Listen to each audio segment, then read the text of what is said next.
The Mining Indaba is in its last day right now in Cape Town, South Africa. And yesterday, Chris Bishop spoke with the Nigerian Mining and Steel Minister, Musa Mohammed Sada, about the growth of the mining sector in Nigeria. The minister started by explaining the government's plan to diversify its source of revenue from oil and gas and choosing the mining sector as one of the areas where this diversification will come from. Let's take a look. What is happening actually is that this present government took a decision that we need to diversify from the oil and gas single line revenue source to other sources, and they picked mining to be one of the areas that the diversification should come from. So we studied the situation. Actually, we sought the support of the World Bank, who came in and started a project on sustainable management of mineral resources. The project just ended last year. And what they tried to do is to reform the sector institutionally and legally with all the necessary regulations. And this is, as I'm talking to you now, we have basically gone through all the necessary requirements for institutional reforms, for legal reforms, and so on. We established new institutions and put new frameworks that will guide the development of the sector. Actually, just about 3 days ago, before coming here, we launched a roadmap. This roadmap is a culmination of all the activities that we put together. Now we're saying, look, this is the direction that we are going.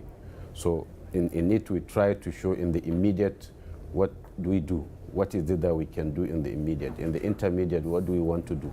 And in the long run, what are we looking at? So so currently, all the regulatory framework that we need to put in place are in place. And what we try to do is let government sit back as a regulator, let investment and operation be done by the private sector.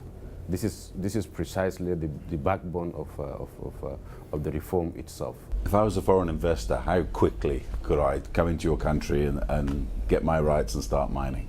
Yes, there are about 3 ways you can do that. One is you get a recognition license. After studying the geology, you go around on your own or using local knowledge to find some areas that it will take quite a while, because you need to sieve through information to make sure that you're taking the right decision. When government was doing mining, it has certain rights, mineral rights. These are somehow gone very far in exploration. Some of them are even in operation. These are up for sale. You can bid for it, and you can get that. This is where most of the progress is being made, where there's some level of information that need to be done.